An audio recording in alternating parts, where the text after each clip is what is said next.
Chinese are plagiarizing Indian dresses and cultural items and calling them Persian or from Western regions of China because they can't digest India influenced them heavily. How should we Indians deal with this?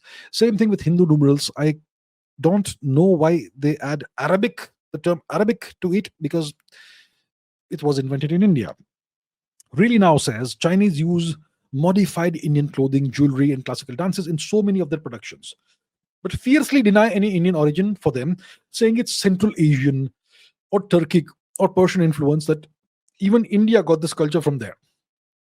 They deny Gandhar was literally India and say Pompeii Lakshmi is not Indian. Why? So, what are we talking about here? Let me show you. Okay? Give me a second. So, here is one example. This is from Twitter or X. Let me first remove this. We have it. So this is Ambassade de Chine of France, which means the Chinese embassy in France. They say that this is a costume from Xinjiang. Please take a look at the costume. Does this look like a costume from China? This is so clearly an Indian costume. The Chinese are claiming it's from Xinjiang. Now, let's take a look at something else. This is a new controversy that has emerged in Twitter, which is good. They are calling this a traditional Chinese clothing from Western regions of China. Once again, it's Indian clothing. And I'll not play the video because of whatever copyright thing. But you see, even the dance is Indian, right? It's inspired from India and whatever this other thing is. So the Chinese are essentially plagiarizing Indian culture. And that's what we are discussing here, right? So what they claim is that it's either Persian or Central Asian or Turkic. Well, if you just look at the historical record of the kind of dresses Indian ladies used to wear during, let's say, the Gupta period, the Kushan period, the modern period, it's clear that these dresses are of Indian origin. But the Chinese want to claim these. And they claim it's from wherever, Persia. Persian clothing is Islamic clothing the past 1500 or so years. 14, 12, 1300 years. And before that, the Persians did not wear the kind of clothes Indians wear in Persian ladies. So it can't be Persian. Central Asia, the climate is such that you can't wear such clothing in Central Asia. The Turks, for the past at least 1,000 years, they've been Islamicized. They don't wear such clothing. The Arabs, they don't wear such clothing. They wear burqas. So it's clearly Indian clothing. The Chinese are trying to pass off as either Turkic or Central Asian or Persian or Arabic, but not Indian. Right? If you watch the movie Aladdin, there's a movie called Aladdin, a Disney movie. There's this character called Jasmine in that. Okay? Let's take a look at that. Disney Aladdin. 1992 film. Okay, let's take a look at the images.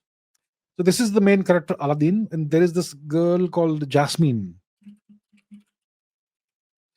Jasmine costume. Let's take a look at the costume. So this, oh come on, man. Where's the original? Okay, just look at this. So this is the kind of dress that Jasmine wears. Once again, it is being passed off as an Arabic costume, but Arabic ladies would never wear such a thing. It's unimaginable. Once again, this comes from India. It's inspired by India, but it's passed off as Arabic. So even Hollywood does this. As you can see, this is not an Arabic style of dressing. This may be, but this is not. So the West does it, the Chinese do it, everybody does it, and they get away with it. Why is that? Why does everybody get away with this? Because we don't take ownership of our culture. Take the example of yoga. Yoga has been plagiarized and distorted the world over. The Europeans and the Americans, the West they've taken over yoga and they have distorted it beyond belief. Hot yoga, cold yoga, dog yoga, goat yoga, drunk yoga. I don't even know what other forms of yoga.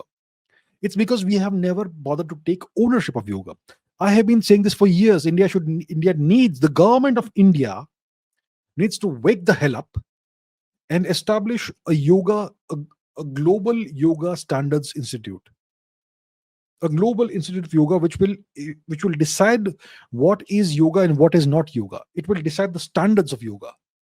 It will play the role that the Shaolin temple plays for kung fu. The Shaolin temple decides what is kung fu and what is not. Not any goddamn thing can be called kung fu, right? Similarly, we need to have this in India, but we are not doing it. The government of India is simply not interested. India has become a secular nation which rejects its cultural heritage. Oh, we have established a World Yoga Day. Nice, fantastic, great thing. Beyond that, what? That's so easy. Do a little bit of hard work sometimes, right? And similarly, we need to be very clear about what constitutes Indian culture and what, for example, the dresses. Are these Indian dresses or Chinese dresses?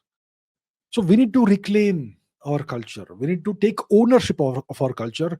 We people can keep on doing it, but it can be denied. The moment the government declares something to be Indian heritage, it's very hard for others to fight back against that once we do it officially. But the government of India is simply not concerned.